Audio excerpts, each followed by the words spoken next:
Welcome to my channel. আপনারা দেখছেন SS gardening. আজ আমরা প্যাডিস্টো মাশরুম, প্যারা মাশরুম, বাংলায় যেটা আমরা বলে থাকি পোয়াল ছাতু বা খড় ছাতু চাষ কীভাবে হয় সেটি আজ আমরা শিখব। আসুন একসাথে শিখি ঘরোয়া পদ্ধতিতে কীভাবে পোয়াল ছাতু বা খড় ছাতুর চাষ করা যায়। আপনাদের প্রথমে সুন্দর দেখে সোনালি খড় নিতে হবে, যেটি জলে ভিজে নিই। সেটি 18 থেকে 16 ইঞ্চি মাপে কেটে এইভাবে তৈরি করতে হবে।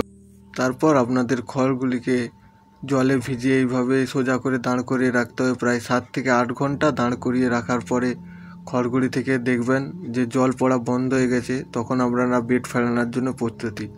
এবারে আমি দুটি ইঁট নিয়েছি। এই ইঁটগুলি নিয়েছি কারণ মাটিতে জল পড়লে, বৃষ্টি হলে যাতে না নিচের তলে জলটা লাগে, তাই আমি পরপর দুটি ইঁট নিয়েছি। এতে একটি ছোট করে মাচা বানাতে হবে।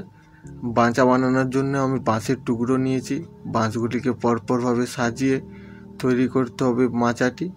আপনারা এইভাবে আরামসে করতে পারেন, বা আপনারা ঝুড়িতেও চাষ করতে পারেন, বা ক্যারেটের উপরে করতে পারেন, কিন্তু আমি মাচার উপরে চাষ করছি।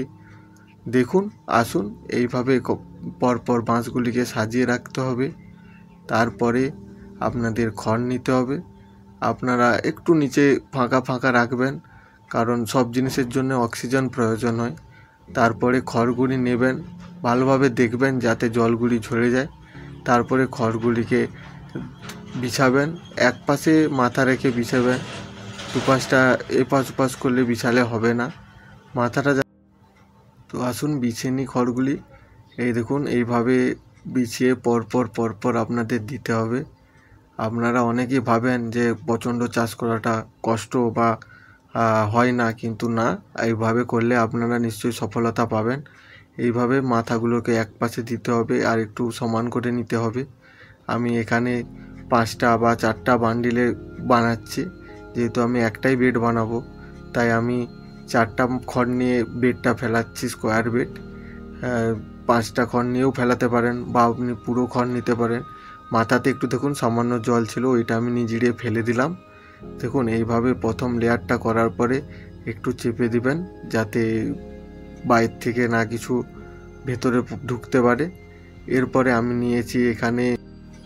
আমি এখানে বেসন নিয়েছি। আপনারা বেসনের পরিবর্তে চকর, যেটা আমরা গমের ভুসি বলে থাকি, বা আটা বা মক্কার যে পাউডার হয়, সেটাও আপনারা ব্যবহার করতে পারেন। আমি বেসনটা নিয়েছি কারণ বেসনটা খুব সহজে পাওয়া যায়। এইভাবে স্কোয়ার মাপে দিয়ে দিয়েছি যাতে বুঝতে পারা যায়। আপনারা এটাও খুব ভালোভাবে মনে রাখবেন, বাইরে থেকে যেন না গমের ভুসি বা বেসন কোনোটাই যেন না দেখা যায়। এরপর আমি একটা প্যাকেট বীজ নিয়েছি। আমি অর্ধেক বীজ দিয়ে এই বেডটি ফেলাবো। দেখুন, আমি আরেকটি অর্ধেক বীজ দিয়ে অন্য বেড ফেলিয়েছি। এরপরে বীজটিকে খুলবেন ভালোভাবে। আপনার এটা খেয়াল রাখতে হবে আপনার হাত যেন পরিষ্কার থাকে। ইউজ করবেন, স্যানিটাইজার ইউজ করতে পারেন, বা আপনি ফরমাইলও ইউজ করতে পারেন। তারপরে আমি বীজগুলিকে ভেঙে নিচ্ছি, যেহেতু আমি 3টে লেয়ার করব, সেই মাপে ভেঙে নিচ্ছি। মানে 3টে লেয়ার খড় দেবো, আর 4টে লেয়ার খড় দেবো, 3টে লেয়ার বীজ দেবো। দেখুন, ভেতর থেকে 2 সেন্টিমিটার আমার ভেতরে আছে, বাইরে থেকে 1.5 ইঞ্চি ফাঁকা ফাঁকা করে আমি বীজগুলি বসিয়ে দিচ্ছি।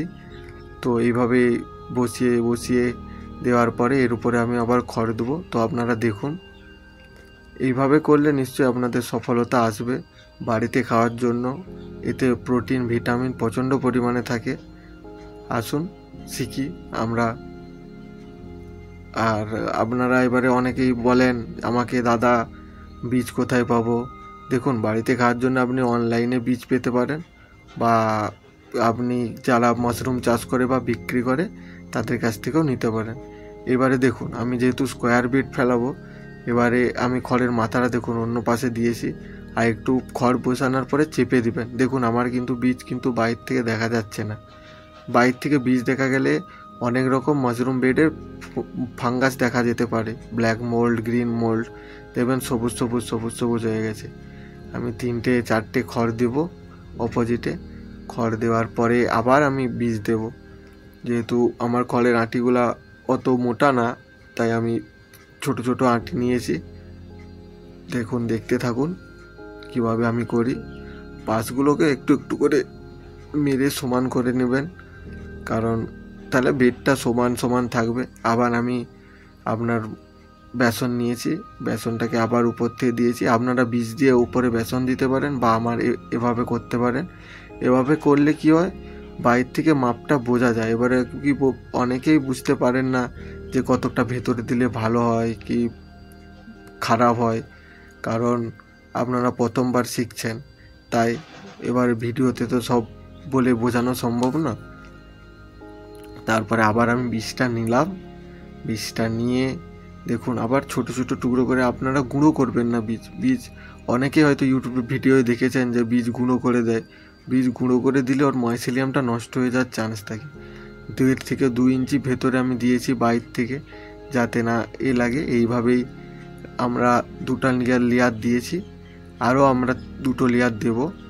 আর দেখবেন আমি 3য় নম্বর লেয়ারটা কিভাবে দিই, তো দেখতে থাকুন।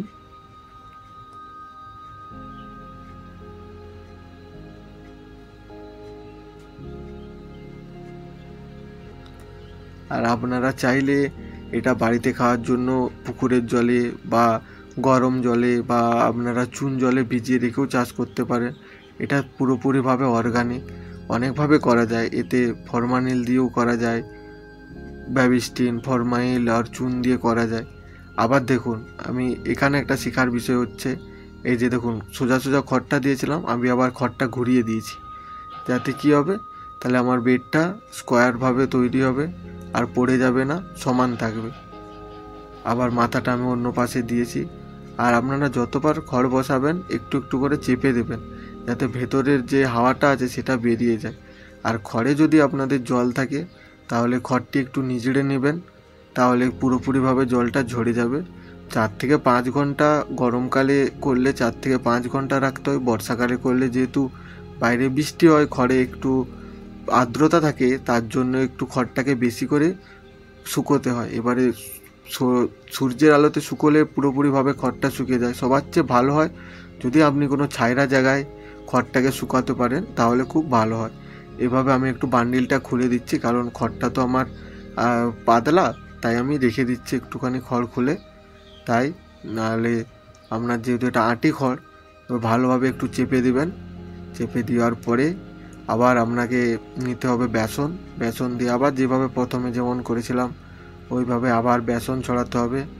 বেসন ছড়ানোর পরে আবার বীজ দিতে হবে। এইটা যেহেতু আমাদের 3 নম্বর লেয়ার হচ্ছে, এটাতে আমি কিছু বীজ মাঝখানে দেবো। দেখুন কিভাবে বীজটা দিচ্ছি আমি।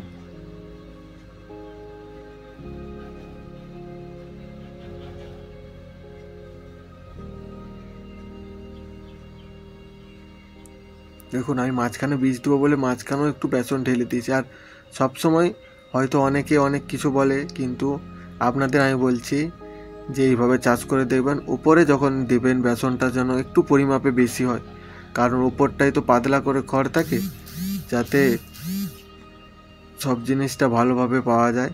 আর এটা হচ্ছে এর খাবার, মানে মাশরুমের তো কোনো বীজ হয় না, ওটা একটা ফাঙ্গাসের বীজটা হয়। এই যে এইভাবে দেওয়ার পরে দেখুন আমি মিডিলেও কিছু বীজ দেওয়ার চেষ্টা করব, যাতে উপর দিয়েও কিছু মাশরুম বেরিয়ে আসে। এইভাবে বড় বড় 2.5 সেন্টিমিটার করে ভেতরে রাখবেন। আর মাঝখানে যে জায়গাটা দেখুন ওখানেও আমি কিছু বীজ দিয়ে দেব, যার ফলে কী হবে, যদি উপর দিয়ে হয়, কারণ মাশরুম কোথা থেকে হবে কেউ বলতে পারে না, অনেকে হয়তো অনেকভাবে বোঝানোর চেষ্টা করে। এইবারে মেন ব্যাপার হচ্ছে যে উপরে আমি যে খড়টা দেব এইটা কিভাবে দেব, এইটা সবসময় আপনাদের খেয়াল রাখতে হবে, পাতলা করে খুলে দিতে হবে। পাতলা করে খুলে দিলে কি হয়, তাহলে এমনভাবে দিবেন যাতে বাইরে থেকে বীজ বা আমি যে বেসন ব্যবহার করেছি ওটা যেন না দেখা যায়। 2টো আটি খড় খুলে ভালো করে পাতলাভাবে দিয়ে দিবেন। এইভাবে আমি যেমন দিচ্ছি দেখুন আপনারা কিভাবে আমি দিই। আর আমার চ্যানেলে যদি নতুন হয়ে থাকেন আমার চ্যানেলটি সাবস্ক্রাইব করুন, শেয়ার করুন, কমেন্ট করুন, বা আপনাদের কোনো প্রশ্ন থাকলে আমাকে জিজ্ঞেস করুন, আমি আপনাদের বলবো। আর আমার একটা আগের চ্যানেল ছিল, সেটা কিছু কারণবশত নষ্ট হয়ে গেছে, তাই এটা আমি নতুন খুলেছি। তার জন্য হয়তো দেখছেন যে সাবস্ক্রাইবার কম বা ভিডিও কম ছাড়ছি। আর কিছু শারীরিক অসুস্থতার জন্য আমি ভিডিও ছাড়তে পারিনি। আর এইভাবে দেখুন, এইভাবে একটু চেপে চেপে দেবেন, আর দুপাশটা একটু সমান করে দেবেন, তারপরে উপর থেকে একটু চেপে দেবেন। আর চারদিক থেকে সমান করতে হবে। দেখুন বন্ধুরা, আমার বেডটি কত সুন্দর সমান হয়েছে, এতে একটু কোনো হাওয়া নেই। এরপর আপনাদের একটি সাদা চিকচিকা নিতে হবে, আর আমি একটু ওটা বেশি ছিল, এটা দিয়ে দিলে কি হয়, এই খড়ের যে বাঁধনটা আমি এটা খুলে সমানভাবে দিলাম কেন, যাতে প্লাস্টিকটা যখন আমি 7 দিন পরে খুলবো খড়টা সরে যায়। এইভাবে চেপে চেপে চেপে চেপে ভালো করে ভেতরে যে হাওয়াটা আছে সেটা বার করিয়ে দেবেন। এরপরে আমি একটি সাদা প্লাস্টিক নিয়েছি, আর এটা খেয়াল রাখবেন বন্ধুরা, সাদা মাশরুম চাষের জন্য সাদা প্লাস্টিক ছাড়া কোনো প্লাস্টিক কাজ আসে না। আপনারা অন্য কোনো কালারের প্লাস্টিক নেবেন না। এটা আমি ফরমাইল জলে ভালো করে ধুয়ে শুকিয়ে তারপরে বেডে ঢালছি, কারণ অনেক রকম ব্যাকটেরিয়া হতে পারে, মানে গ্রিন মোল্ড বা ফাঙ্গাস হয়ে যেতে পারে। এইভাবে নিচের দিকে করে ভালো করে গুজে দেবেন। পুরোপুরি ঢাকা দেওয়ার দরকার নেই, একটু নিচে ফাঁকা থাকলেও কোনো সমস্যা নেই। এইভাবে গুজে দেওয়ার পরে আপনারা বেডটি 7 দিন ছেড়ে দেবেন। তো 7 দিন পরে আপনাদের আমি বেডের আপডেটটা দিচ্ছি কিভাবে কি হয়। এইভাবে ছেড়ে দেবেন। আর আমি এটা বাইরে করেছি গাছের ছাওয়াতে, আপনারা ঘরের ভেতরেও করতে পারেন, কিন্তু হ্যাঁ, যেখানে একজন 80 বছরের বৃদ্ধ বা 60 বছরের বৃদ্ধ ভালোভাবে দেখতে পাবে, যেখানে 1200 নিটসের আলো ঢোকে, সেরকম জায়গায় করবেন আর বাতাস আসে। তো এইভাবেই ছেড়ে দেবেন 7 দিনের জন্য, এতে আর কোনো কাজ নেই। আর নিচের মাটিটা যদি বৃষ্টি না হয় নিচে একটু জল ঢেলে রাখবেন, কারণ এতে 80 থেকে 85 বা 90% আর্দ্রতার প্রয়োজন হয়। ভালোভাবে গুজে ছেড়ে দেবেন। তো 7 দিন পর আপনাদের সাথে আবার দেখা হচ্ছে।